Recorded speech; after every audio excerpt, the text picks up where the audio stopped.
الحمدللہ رب العالمین والصلاة والسلام علی نبینا محمد وعلی آلہ وصحبہ اجمعین، اما بعد۔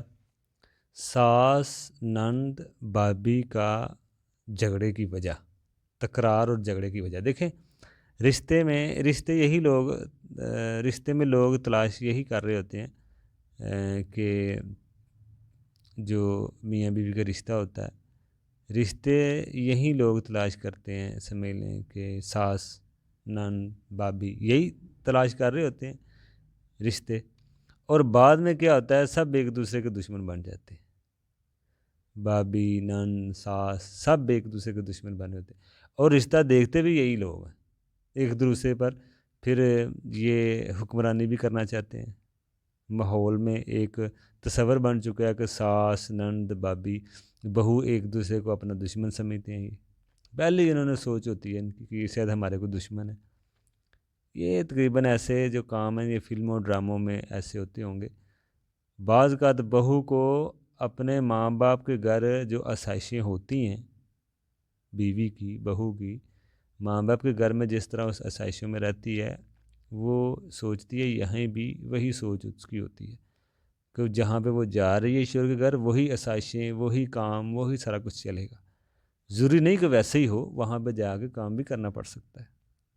پہلے سے زیادہ گھر میں جیسے ہوتا ہے اس سے زیادہ، کیونکہ ماں باپ ہوتے ہیں وہ ان کا حساب اور ہوتا ہے، آگے والوں کا حساب اور ہے، تو اس لیے وہی سوچ رکھ کے بعض عورتیں جاتی ہیں، پھر ویسے ملتا نہیں ہے تو پھر یہ بھی بعض کا بنتا ہے جھگڑے کی وجہ۔ ضروری نہیں ہے کہ ایسے ہو، ساس ماں کا کردار ادا کرے یہ ضروری نہیں ہے، ٹھیک ہے نا، ساس آپ کی ماں کا کردار ادا نہیں کر سکتی۔ تو جو غلطیاں بہو کی، یعنی کہ جو غلطیاں ماں نظر انداز کرتی تھی، وہ ضروری نہیں ہے کہ ساس بھی بعض کا ایسے نہیں کر سکتی، ساس بھی وہی غلطیاں نظر انداز کرے، یہ ضروری نہیں ہوتا، ہو سکتا ہے وہ ایسا نہ کرے۔ تو اس لیے یہ چیزوں کو ایک مائنڈ پہلے اچھا ہونا چاہیے، اس لیے کہ بہو جو ہوتی ہے نا، وہ اپنی ماں سے اچھی تربیت لینی چاہیے اسے کبھی، کہ مائیں پہلے اپنی بچیوں کو اس طرح تیار کریں کہ آگے والے گھر میں کوئی ماحول اور ہو سکتا ہے، آپ اسی طرح سوچ میں کے ساتھ نہ رہنا۔ ماں اپنی بیٹی کو تربیت کرے تاکہ آگے وہ صبر کے ساتھ رہے، تو یہ جو تربیت ہے نا یہ ماں کو کرنا چاہیے، ورنہ ساس بہو کا جھگڑا تو ہوگا، یہ تو مشہور ہے۔ اب اس کا حل کیا ہے؟ نبی علیہ السلام نے فرمایا تم میں کوئی مومن نہیں ہو سکتا جب تک وہ خود وہ پسند کرے جو اپنے لیے پسند کرتا ہے، جو خود پسند کرے دوسروں کے لیے بھی وہی پسند کرے، یہ بہترین ایک اصول ہے۔ ساس اور بہو کی قربانی کا احساس کریں، ساس بہو کی قربانی کا احساس کرے، اپنا گھر چھوڑ کر وہ آئی ہے، اور دوسرا بدگمانی پیدا کر لینا یہ بھی ایک جھگڑے کی وجہ ہے۔ دوسرا سسرال کی باتیں اپنے گھر نہ بتائے عورت،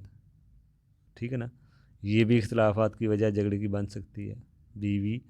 اپنے گھر کی باتیں اپنے گھر میں جا کے نہ بتائے، یعنی کہ جو سسرال کی باتیں ہوتی ہیں وہ اپنے گھر نہ بتائے۔ اسی طرح کیونکہ چھوٹی موٹی باتیں بعض کا جھگڑے کی علیحدگی کی وجہ بھی بن جاتی ہیں، یہی چھوٹی چھوٹی باتیں آگے بڑی باتیں بن جاتی ہیں۔ تو اس لیے